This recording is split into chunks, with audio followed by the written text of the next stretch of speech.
على مر الزمان تألقا وأضاء للدنيا طريقا مشرقا وهدى من الرحمن يهدينا به.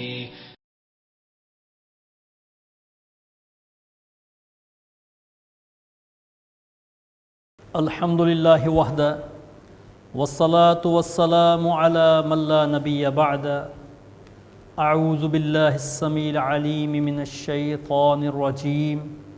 من حمزه ونفخه ونفثه.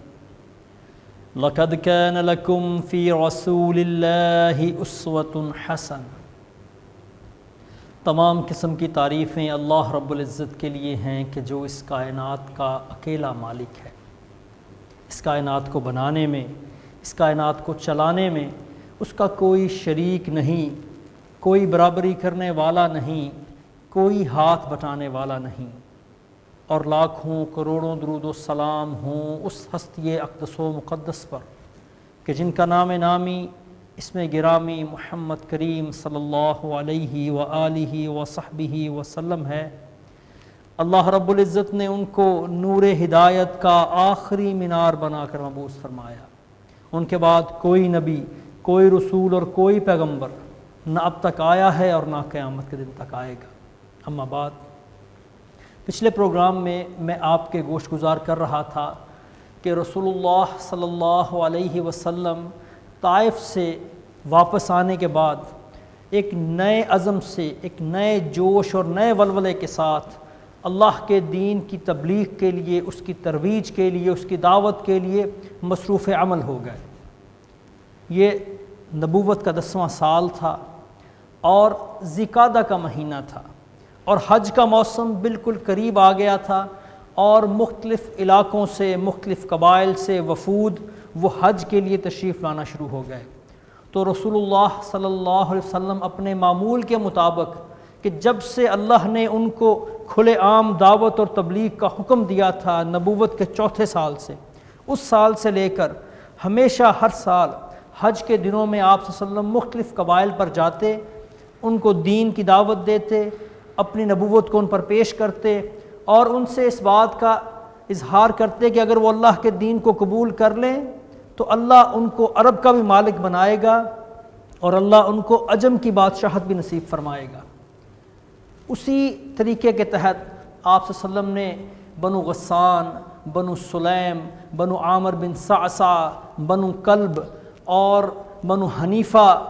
اور ایسے بہت سے قبائل دیگر جن پر آپ صلی اللہ علیہ وسلم نے ان 6 سالوں کے اندر اپنی نبوت کو پیش کیا، لیکن ان میں سے کسی نے بھی دین کو، آپ صلی اللہ علیہ وسلم کی دعوت کو اور اسلام کو قبول نہیں کیا. رسول اللہ صلی اللہ علیہ وسلم اپنے اس عزم پر قائم اور پھر اس سال بھی 10 سنہ نبوت کو آپ صلی اللہ علیہ وسلم اپنے معمول کے مطابق وہ لوگوں کے پاس جا رہے، حتیٰ کہ آپ صلی اللہ علیہ وسلم ایک مرتبہ بنو کلب کے پاس گئے اور بنو کلب کی ایک شاخ بنو عبداللہ،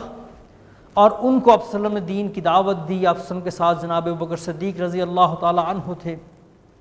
اور باتوں باتوں میں رسول اللہ صلی اللہ علیہ وسلم نے ذکر کیا کہ اللہ نے تمہارے جد اعلیٰ کا نام بڑا اچھا رکھا ہے، عبداللہ یعنی اللہ کا بندہ،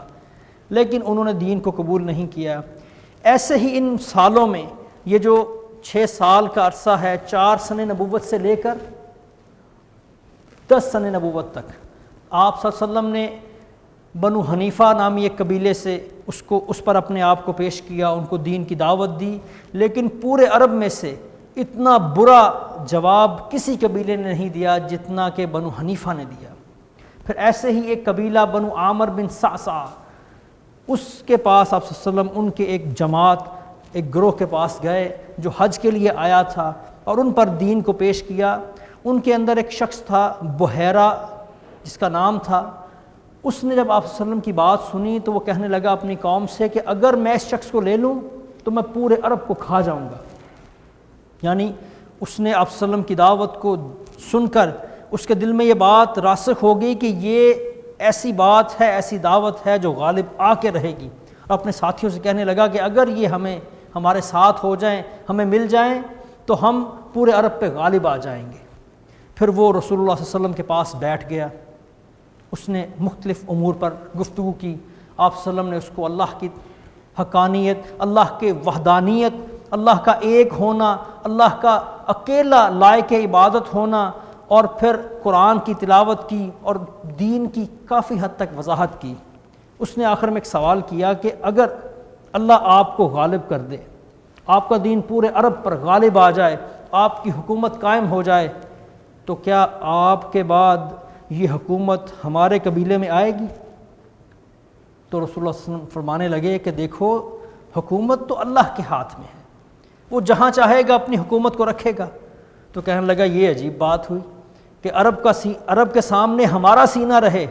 کہ ان سے ہم مقابلہ کریں اور آپ کا ان کے ساتھ دفاع کریں، اور جب حکومت کی باری آئے تو کوئی اور حکومت لے جائے، ہمیں آپ کے اس دین کی ضرورت نہیں۔ بڑا ہی محدود عقل اور ذہن والا وہ بندہ تھا کہ جو دعوت آپ صلی اللہ علیہ وسلم دے رہے تھے وہ تو دنیا کے ساتھ ساتھ آخرت کی کامیابی کی دعوت تھی، بلکہ اس دعوت کی بنیاد ہی آخرت کی کامیابی تھی۔ دنیا کی کامیابی تو اس کا ایک معمولی سا حصہ تھا، لیکن اس کی نظر صرف دنیا کی کامیابی، دنیا کی دولت اور دنیا کی حکومت تک رہی۔ جب یہ لوگ اپنے قبیلے میں واپس گئے اور انہوں نے پھر اپنے ایک بزرگ شخص جو بوڑھا تھا ان کے اندر اور کافی عمر سیدھا تھا، اور وہ ان کے ساتھ حج کے لیے تشریف نہیں لا سکا تھا، آ نہیں سکا تھا، اس کو یہ سارا واقعہ بیان کیا کہ ہمارے پاس عبد المطلب کے خاندان سے ایک نوجوان آیا تھا اور اس نے اپنے آپ کو نبی کہا، ہمیں اس نے دین کی دعوت دی اور ہم نے اس کو ایسا اور ایسا جواب دیا، ایسے ایسے ہم نے اسے گفتگو کی۔ تو وہ سر پکڑ کے بیٹھ گیا اور کہنے لگا کہ تمہاری عقل کہاں چلی گئی تھی؟ تم کس الجھن کا شکار ہو گئے تم؟ کیا تمہیں پتہ نہیں کہ کسی اسماعیلی نے نبوت کا کبھی جھوٹا دعویٰ نہیں کیا؟ اگر اس نے کہا کہ وہ نبی ہے تو وہ یقیناً سچا تھا اور تمہیں اس کی حمایت کرنی چاہیے تھی۔ کاش میں اس وقت کو لوٹا سکتا۔ یعنی اس نے بڑی تنبیہ کی، لیکن پھر یہ لوگ دوبارہ آپ صلی اللہ علیہ وسلم کی خدمت میں حاضر نہیں ہوئے، اور ایسے ہی مختلف قبائل کو آپ صلی اللہ علیہ وسلم نے دین کی دعوت دی، ان پر اپنی نبوت کو پیش کیا، لیکن کسی بھی قبیلے نے مجموعی طور پر رسول اللہ صلی اللہ علیہ وسلم کی دعوت کو قبول نہیں کیا۔ اسی اثناء میں جبکہ قبائل نے آپ صلی اللہ علیہ وسلم کو قبول نہیں کیا، لیکن انفرادی طور پر کچھ شخصیات ایسی ہیں کہ جو مکہ مکرمہ سے باہر سے تھیں، لیکن وہ کسی کام سے مکہ تشریف لائے اور ان کو دین کی دعوت پہنچی اور انہوں نے قبول کر لی۔ انہی افراد میں حضرت سوید بن صامت رضی اللہ تعالی عنہ ہیں۔ یہ بڑے ہی مدبر اور مفکر انسان تھے، ان کی عقل، ان کی دانائی، ان کی حکمت پوری قوم اس کی قائل تھی، اور یہ بڑے ہی اعلیٰ نسب سے تعلق رکھتے کہ لوگوں نے ان کا نام ہی کامل رکھ دیا تھا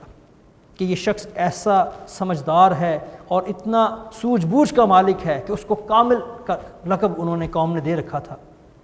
اور یہ شاعر بھی تھے اور بڑی ہی پرحکمت شاعری کیا کرتے تھے، جیسے ہمارے ہاں اقبال اور دیگر بہت بڑے بڑے نام ہیں کہ جنہوں نے اپنی صلاحیت کو بیکار کے موضوعات پہ ضائع نہیں کیا، بلکہ بڑی ہی حکمت کی باتیں وہ بیان کیں۔ ایسے ہی حضرت سوید بن صامت، ان کا اپنی قوم کے اندر بڑا ہی ایک مقام تھا، اور ان کی شاعری لوگ اس کو سنتے سناتے اپنے بچوں کو یاد کرواتے۔ یعنی ان کے بارے میں آتا ہے کہ ان کو ایک دفعہ سفر میں یہ گئے تو وہاں ان کو حضرت لقمان کی حکایات کے پر مشتمل ایک کتاب ملی، تو اس کو لے آئے اور اس میں بڑی پرحکمت باتیں تھیں، اور اکثر اپنی شاعری میں وہ ان پرحکمت باتوں کو بیان کیا کرتے تھے۔ جب یہ مکہ میں تشریف لائے تو انہوں نے آپ صلی اللہ علیہ وسلم سے ملاقات کی اور کہنے لگے کہ غالباً آپ کے پاس بھی وہی کچھ ہے جو میرے پاس ہے۔ تو رسول اللہ صلی اللہ علیہ وسلم نے پوچھا کہ آپ کے پاس کیا ہے؟ وہ کہنے لگے میرے پاس لقمان کی حکمت ہے، اور پھر انہوں نے اپنے اشعار وہ آپ صلی اللہ علیہ وسلم کو سنائے، اور رسول اللہ صلی اللہ علیہ وسلم نے سننے کے بعد فرمایا کہ بے شک یہ بہت اچھی باتیں ہیں، لیکن جو میرے پاس ہے وہ اس سے بہت بہتر ہے، کیونکہ وہ اللہ کا کلام ہے جس کو اللہ نے اپنے فرشتے کے ذریعے مجھ پر وحی کیا ہے۔ اور پھر رسول اللہ صلی اللہ علیہ وسلم نے ان کو قرآن مجید کی تلاوت سنائی، اور جب انہوں نے قرآن سنا تو پھر وہ مان گئے، اور اسی وقت پھر وہ مسلمان ہو گئے۔ اور پھر وہ جب مسلمان ہونے کے بعد واپس اپنے شہر یثرب گئے، یعنی یہ مدینہ سے تعلق رکھتے تھے جس کا نام پہلے یثرب تھا۔ جب یثرب واپس گئے تو کچھ ہی عرصے بعد پھر بڑی خونخوار ایک جنگ جو اوس اور خزرج کے درمیان ہوئی، جنگ بعاث کے نام سے جس کو جانا جاتا ہے، اس جنگ میں یہ کر دیے گئے اور زیادہ موقع نہ مل سکا ان کو کہ یہ دین کی دعوت اور تبلیغ کا کام کریں۔ ایسے ہی جب یہ جنگ برپا ہونے والی تھی، جنگ بعاث، اس میں چونکہ اوس اور خزرج دو بڑے قبیلے جو تھے عرب کے، وہ دونوں ایک دوسرے کے سامنے برسر پیکار تھے، نبرد آزما تھے۔ خزرج کی قوت، طاقت اور تعداد وہ زیادہ تھی، جبکہ اوس جو تھے وہ تعداد میں کم تھے۔ تو اوس کا ایک وفد، کچھ افراد پر مشتمل ایک گروہ، وہ مکے آیا کہ مکہ والوں سے وہ معاہدہ کریں اور ان سے کچھ ایسا معاہدہ ہو جائے کہ وہ ان کی ہتھیاروں کے ذریعے یا افراد کے ذریعے ان کی مدد کریں۔ تو جب یہ وفد مکہ پہنچا تو رسول اللہ صلی اللہ علیہ وسلم اس کے پاس تشریف لے گئے اور ان سے کہا کہ کیا تم اس سے بہتر چیز کو قبول کر سکتے ہو جس کے لیے تم آئے ہو؟ تو وہ کہنے لگے کہ اس سے بہتر چیز کیا ہو سکتی ہے کہ ہمیں قوت اور حمایت حاصل ہو جائے۔ تو آپ نے فرمایا کہ دیکھو، مجھے اللہ نے پوری انسانیت کی طرف اپنا رسول اور پیغمبر بنا کر بھیجا ہے، اور مجھ پر اللہ نے قرآن نازل کیا ہے، اور مجھے اس بات کے لیے مقرر کیا ہے کہ میں لوگوں کو دعوت دوں کہ اللہ کے سوا کوئی عبادت کے لائق نہیں اور صرف اسی کی پوجا ہونی چاہیے، وہی اس کائنات کا خالق اور مالک ہے۔ تو حضرت ایاس بن معاذ ایک شخص تھے جو اس وفد کے اندر موجود تھے، وہ کہنے لگے کہ واقعی آپ کی بات اس سے بہتر ہے جس کے لیے ہم یہاں آئے ہیں۔ تو جو اس وفد کا سربراہ تھا، اس نے مٹی اٹھائی، کنکر اس کے چہرے پر مارے اور کہنے لگا کہ نہیں، بلکہ ہم یہاں کسی اور ہی کام سے تشریف لائے ہیں، تم اس بات کو چھوڑ دو۔ تو وہ اپنے وفد کے ساتھ انہوں نے قریش مکہ سے ملاقات کی، لیکن یہ وفد ناکام ہو گیا اور قریش سے کوئی معاہدہ نہ کر سکے، اور یہ ناکام ہو کر واپس چلا گیا، اور حضرت ایاس بن معاذ جو تھے وہ کچھ عرصے بعد وہ فوت ہو گئے، لیکن آخری وقت میں یہ اللہ کی تسبیح اور تمہید بیان کر رہے تھے، اور لوگوں کو یقین ہے کہ ان کی موت جو ہے وہ اسلام پر ہوئی۔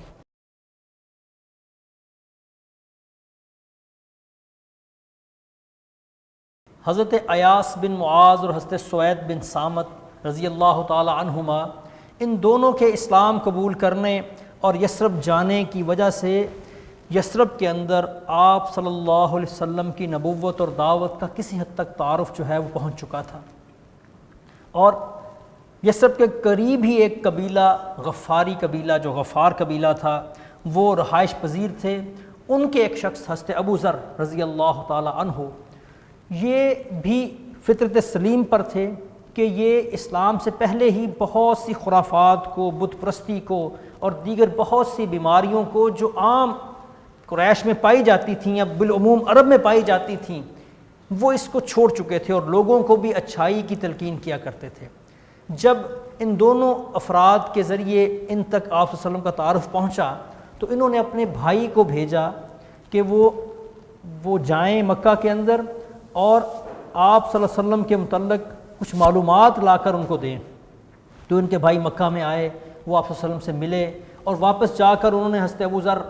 غفاری رضی اللہ تعالی عنہ ان کو بتایا کہ وہ بھی ایسی ہی باتیں کرتے ہیں جیسی آپ بھلائی کی باتیں کرتے ہیں۔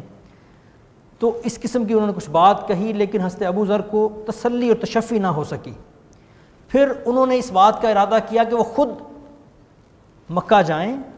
اور آپ صلی اللہ علیہ وسلم سے ملاقات کریں اور خود وہ دیکھیں کہ وہ جو نبوت کا دعویٰ کرنے والے ہیں ان کی حقیقت کیا ہے۔ تو حضرت ابو ذر وہ فرماتے ہیں کہ میں مکہ کے اندر آیا اور یہاں اگرچہ لوگوں سے تعلق تو تھا میرا کہ کچھ لوگوں کے قافلے جو تھے وہ یہ غفار قبیلے سے گزرتے تھے اور ان کی حفاظت میں گزرتے تھے، ان کی پناہ میں گزرتے تھے، لیکن وہ کہتے ہیں کہ میں آیا مکہ اور کسی سے میں نے ملاقات نہیں کی، اور میں بیت اللہ میں ہی پڑا رہا اور وہیں میں زمزم کا پانی پیتا، اور میں اس بات کی تلاش میں تھا کہ کہیں مجھے وہ شخص نظر آ جائے جو نبوت کا دعویٰ کرتے ہیں۔ لیکن 2-3 دن غالباً گزر گئے اور آپ صلی اللہ علیہ وسلم سے ان کی ملاقات نہ ہو سکی، حتیٰ کہ ایک دن شام کے وقت حضرت علی رضی اللہ تعالی عنہ وہ ان کے پاس سے گزرے اور کہنے لگے کہ آپ پردیسی معلوم ہوتے ہیں۔ تو حضرت ابو ذر کہنے لگے کہ میں نے کہا کہ ہاں میں باہر سے آیا ہوں۔ تو کہنے لگے چلیے پھر میرے ساتھ چلیے۔ ان کو گھر لے آئے، حضرت علی رضی اللہ تعالیٰ عنہ نے ان کو رات کا کھانا کھلایا اور رات ان کو بستر فراہم کیا، اور صبح پھر حضرت ابو ذر وہ بیت اللہ میں آ گئے، مسجد حرام میں، اور اس بات کے منتظر کہ یہی مرکز ہے مکہ کا، یہاں کسی نہ کسی وقت آپ تشریف لائیں گے اور میری ان سے ملاقات ہو جائے گی۔ اور وہ اپنی یہ بات کسی کو بتا بھی نہیں رہے کہ وہ چاہتے تھے کہ جب تک پوری بات کی تسلی نہ ہو جائے وہ کسی سے گفتگو نہ کریں۔ دوسرے دن بھی رات کے وقت، شام کے وقت حضرت علی رضی اللہ تعالیٰ عنہ نے ان کو دیکھا اور کہا کہ لگتا ہے کہ ابھی تک آپ کو اپنا ٹھکانہ معلوم نہیں ہو سکا۔ کہنے لگے کہ ہاں ابھی تک میں اپنی منزل اور ٹھکانے کو نہیں پا سکا۔ تو کہنے لگے چلیے پھر میرے ساتھ۔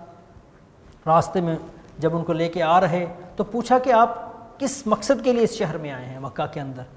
تو کہنے لگے کہ اگر آپ مجھ سے وعدہ کریں کہ میری بات کو راز رکھیں گے تو پھر میں آپ کو بتاتا ہوں۔ حضرت علی رضی اللہ تعالیٰ عنہ نے وعدہ کیا کہ آپ کی بات میں راز میں رکھوں گا۔ تو پھر انہوں نے بتایا کہ مجھے اس بات کا علم ہوا ہے کہ یہاں ایک نبی آئے ہیں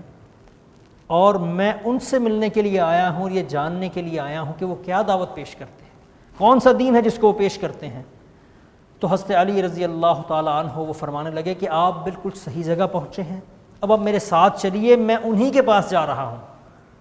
اور آپ میرے پیچھے پیچھے آئیں۔ اگر راستے میں کوئی ایسی چیز محسوس ہو، کوئی ایسا شخص نظر آئے جس سے آپ کو خطرہ ہو سکتا ہے تو میں راستے کی ایک سائڈ پہ رک جاؤں گا جیسے اپنا جوتا سیدھا کر رہا ہوں،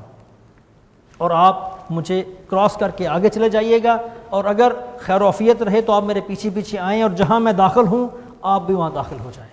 تو حضرت علی رضی اللہ تعالیٰ عنہ وہاں سے چلے اور جس گھر میں آپ وسلم موجود تھے وہاں داخل ہوئے۔ حضرت ابو ذر غفاری رضی اللہ تعالیٰ عنہ وہ بھی پیچھے داخل ہو گئے۔ جب آپ وسلم کی خدمت میں پہنچے تو ان سے گزارش کرنے لگے کہ اللہ کے حبیب صلی اللہ علیہ وسلم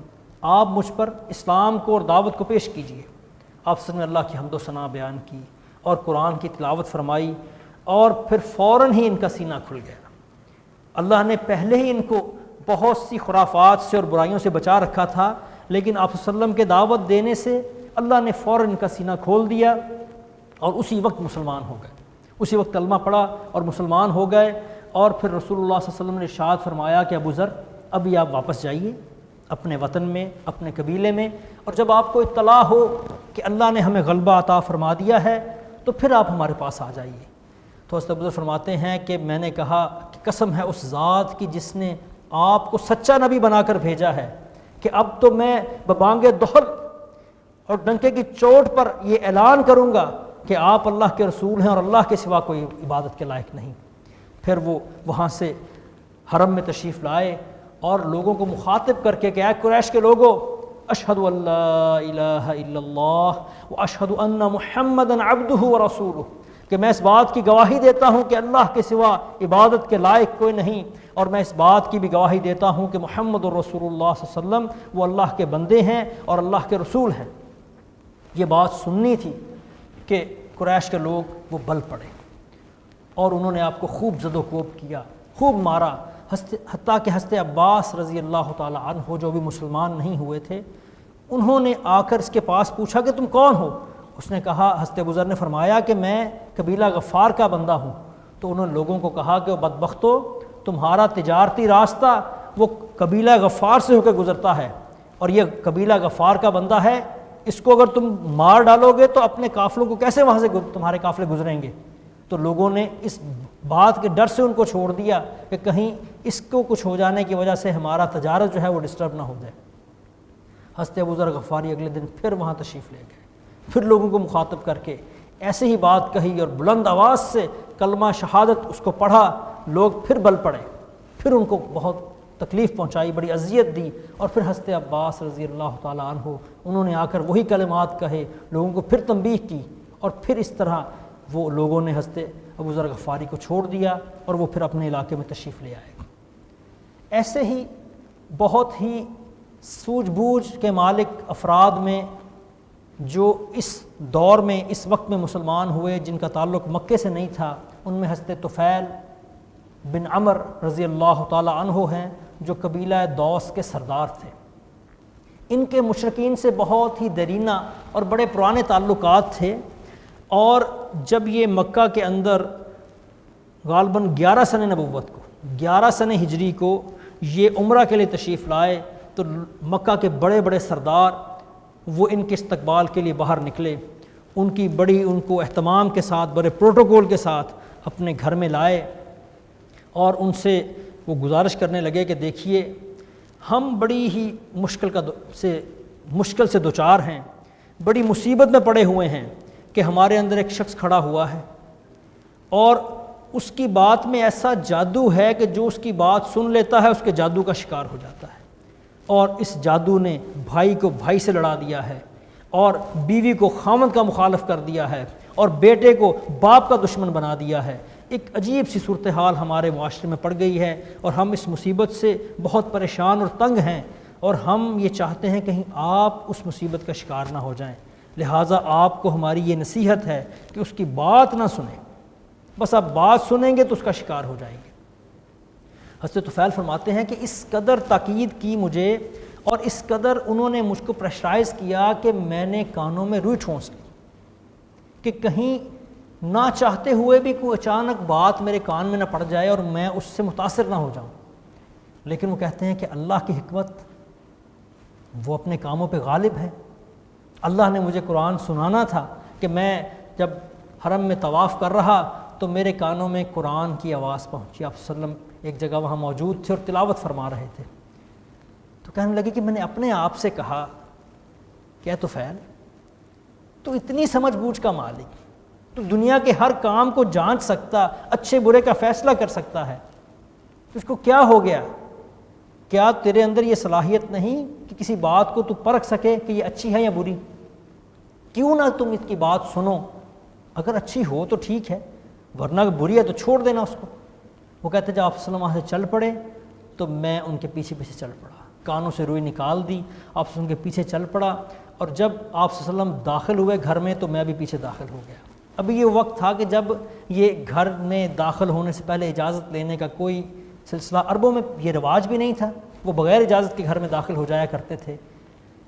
یہ تو حکم بعد میں نازل ہوا کہ جب آپ کسی گھر میں داخل ہوں تو پہلے اجازت لیں، 3 مرتبہ اجازت لیں، اگر اجازت نہ ملے تو پھر واپس چلے جائیں اور اس بات پر ناراضگی کا اظہار نہ کریں۔ خیر حضرت طفیل جو ہیں وہ آپ صلی اللہ علیہ وسلم کے پیچھے پیچھے گھر میں داخل ہو گئے۔ آپ صلی اللہ علیہ وسلم جب گھر میں تشریف فرما ہوئے تو ان سے انہوں نے وہ ساری بات بتائی کہ کس طرح لوگوں نے ان کے کان بھرے، کس طرح وہ لوگوں کی باتوں سے متاثر ہوئے، اپنے کانوں میں روئی ڈال لی، اس کے باوجود جیسے انہوں نے قرآن سنا وہ ساری بات آپ صلی اللہ علیہ وسلم کے سامنے انہوں نے رکھی۔ پھر وہ کہنے لگے کہ آپ کیا کہتے ہیں؟ تو رسول اللہ صلی اللہ علیہ وسلم نے ان کے سامنے اللہ کی حمد و ثنا بیان کی، دین کی دعوت دی، قرآن کی تلاوت فرمائی، اور جیسے ہی انہوں نے قرآن سنا وہ کہنے لگے اللہ کی قسم اس سے زیادہ حق اور انصاف والی بات میں نے آج تک نہیں سنی، اتنا خوبصورت کلام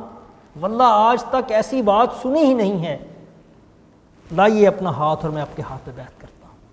آپ صلی اللہ علیہ وسلم نے اپنا ہاتھ آگے کیا، انہوں نے آپ صلی اللہ علیہ وسلم کے ہاتھ پر اسلام کی بیعت کی اور اسلام کی دولت سے مالا مال ہوئے،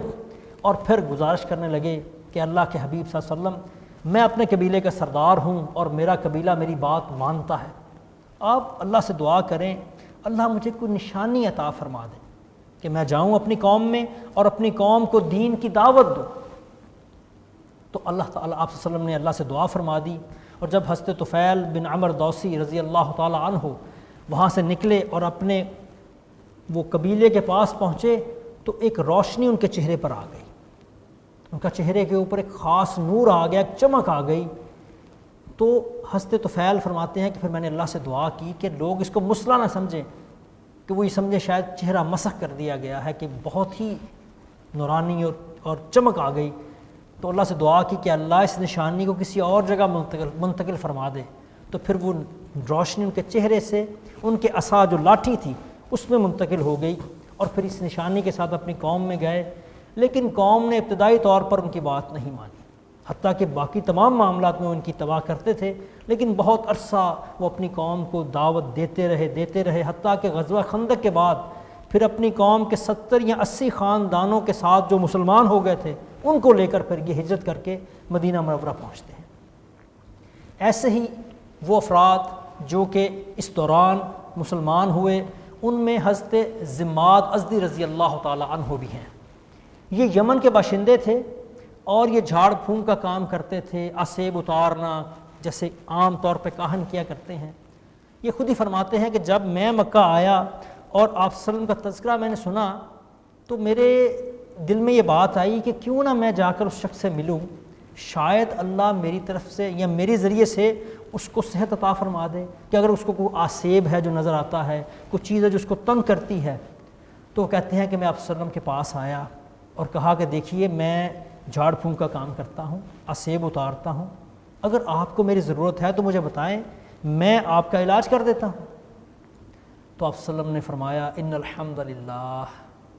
تمام تعریفیں وہ اللہ کے لیے ہیں، نحمدہ ونستعینہ، ہم اسی کی حمد بیان کرتے ہیں اور اسی سے مدد طلب کرتے ہیں۔ من یہدہ اللہ فلا مضل لہ، جس کو اللہ ہدایت دے دے اس کو کوئی گمراہ نہیں کر سکتا، ومن یضللہ فلا ہادی لہ، اور جس کو اللہ گمراہ کر دے اس کے لیے کوئی ہدایت نہیں۔ واشہد ان لا الہ الا اللہ، اور میں اس بات کی گواہی دیتا ہوں کہ اللہ کے سوا کوئی عبادت کے لائق نہیں۔ واشہد ان محمدا عبدہ ورسولہ، اور میں اس بات کی بھی گواہی دیتا ہوں کہ محمد صلی اللہ علیہ وسلم وہ اللہ کے بندے اور رسول ہیں۔ جب انہوں نے یہ بات سنی تو جیسے آنکھیں کھلی کی کھلی رہ گئیں، کہنے لگی ایسے کلمات، ایک دفعہ پھر پڑھیے۔ آپ نے پھر پڑھا، پھر کہنے لگے تیسری مرتبہ پڑھیے۔ آپ نے تیسری مرتبہ کلمات پڑھے اور کہنے لگے کہ میرا سینہ اللہ نے کھول دیا ہے، اپنا ہاتھ لائیں اور میں آپ کے ہاتھ پر بیعت کروں، ایسی بات تو میں نے کبھی سنی ہی نہیں ہے۔ اور پھر یہ شخص یہ بھی مسلمان ہو گئے، اللہ نے ان کو اس دولت سے سرفراز فرمایا۔ انشاءاللہ اس کے بعد کے جو واقعات ہیں وہ اگلے پروگرام میں آپ کے گوش گزار کروں گا انشاءاللہ۔ اللہ تعالیٰ سے دعا ہے اللہ تعالیٰ ہمیں ان لوگوں جیسا ایمان اور دولت نصیب فرمائے، تقوی کی جو اللہ نے ان کو عطا فرمائی تھی۔ اللہ تعالیٰ ہمیں آپ صلی اللہ علیہ وسلم کی سیرت کو سمجھنے اور اس پر عمل کرنے کی توفیق عطا فرمائے۔ اللہم صلی علی محمد وعلی آل محمد وبارک وسلم وصلی علیہ۔